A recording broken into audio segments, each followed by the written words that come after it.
section has to do with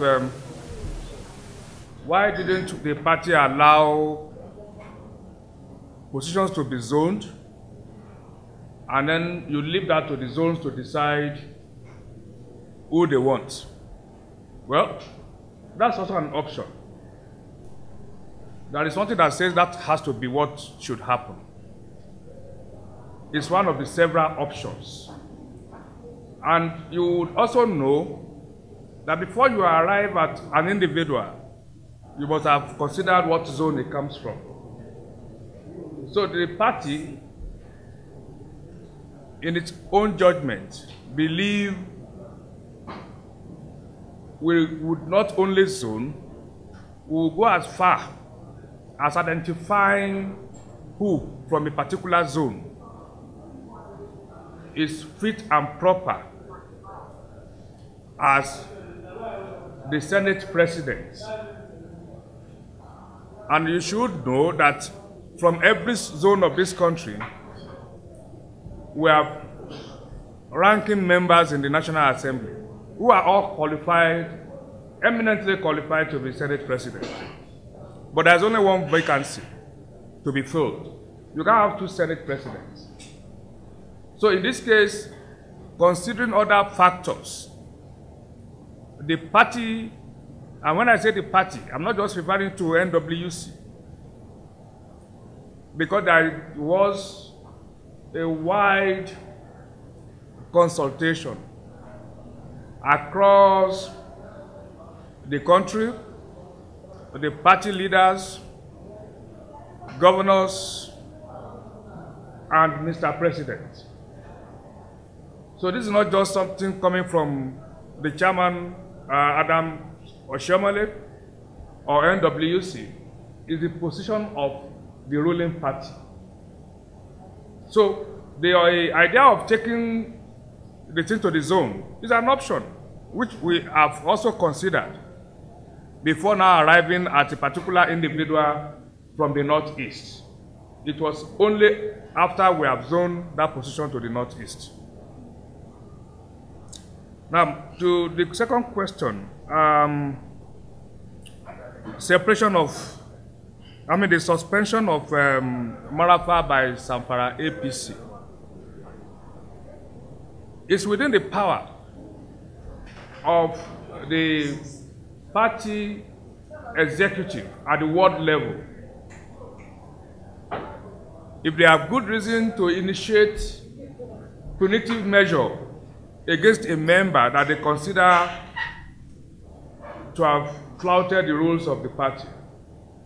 So in this case, we don't have all the facts, because it has not been brought to NWC, and they really don't need to come as far as this table at the ward level before they can take that decision. But you can also be sure that whoever that has happened to has the window to seek redress. So we are, just watching. All we are interested in is to be sure that all the parties comply with the rules. Once they stay within the limit of what the Constitution stipulates, we are comfortable with it.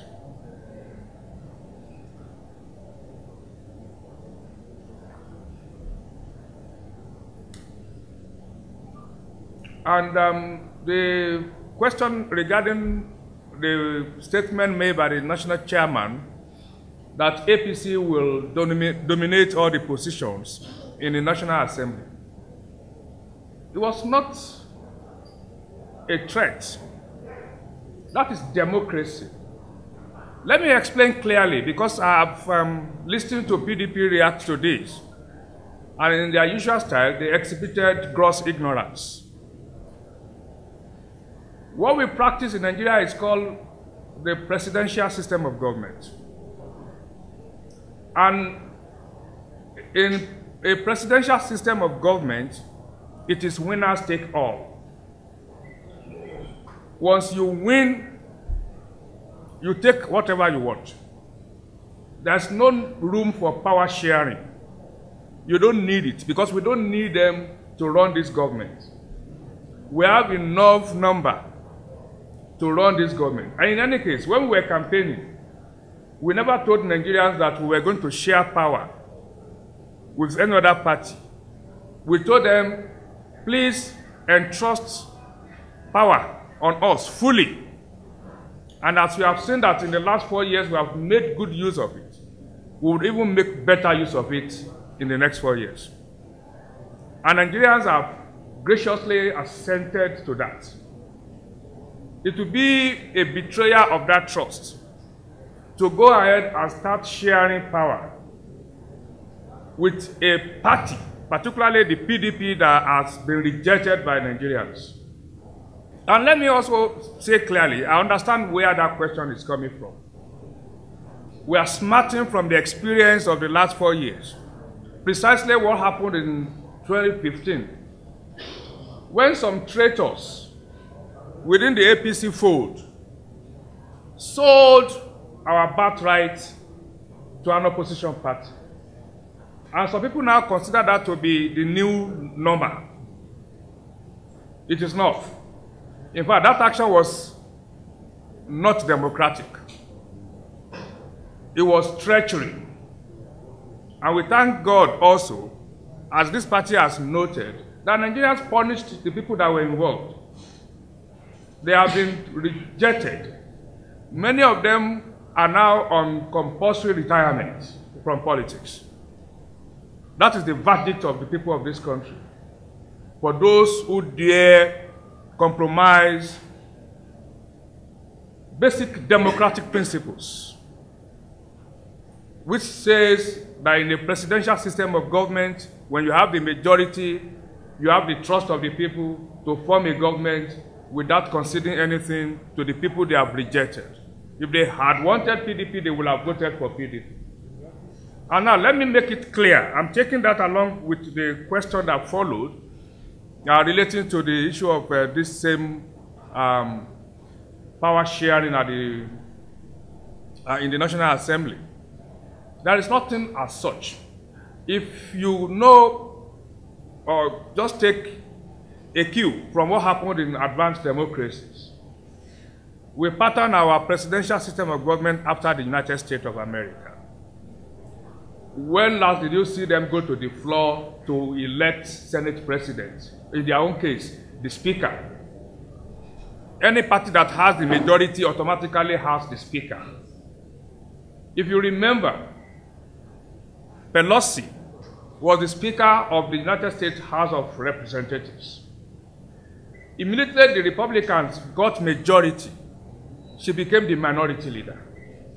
It is automatic, except in a situation where you have traitors, people who don't have any commitment to values, whose only interest is to pester their own personal desires.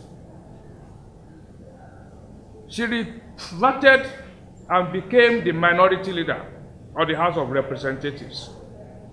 And in the last election, when Democrats in America became the majority, she reverted back and became the Speaker. So what you had in the last nearly 1 year, since those traitors defected or ran back to where they truly belong, was an aberration. It was not democratic. It's an expression of lack of value. It is a commitment to personal aggrandizement, not a commitment to national interest. So we should not now think that has become the new normal. It isn't. And if we truly want to practice democracy, we should consign such to the dustbin of history. We should never allow that to repeat itself. And let me make it clear that when you belong to APC, because the problem we've had with party politics in this country has been the fact that no ideology drives any political party. But APC is daring to be different. And what that means is we are progressives. and the worldview of progressives include the ideology that speaks to those values that are very important to the common people. That's why you see most of the policies of this government, APC government, has been pro-poor policies. All the social investment programs were patterned along what you have when you share the worldview of progressives. So that is the ideology that drives this party. And within that, you also must know that party discipline is collateral to party supremacy. So when you begin to have interest, other than the collective interest of the party that presented you for an election, then you are voluntarily excusing yourself from the fold of that political party. So what you do or you expect from any member who has any interest in anything is to work within the party structure to ensure he achieves his interest. But he may not succeed if that interest is at variance with the worldview that this party shares. So, as we go to the next Senate, how it is done, and that is the way it will be done. You have principal officers. All the principal officers are determined by simple majority. And because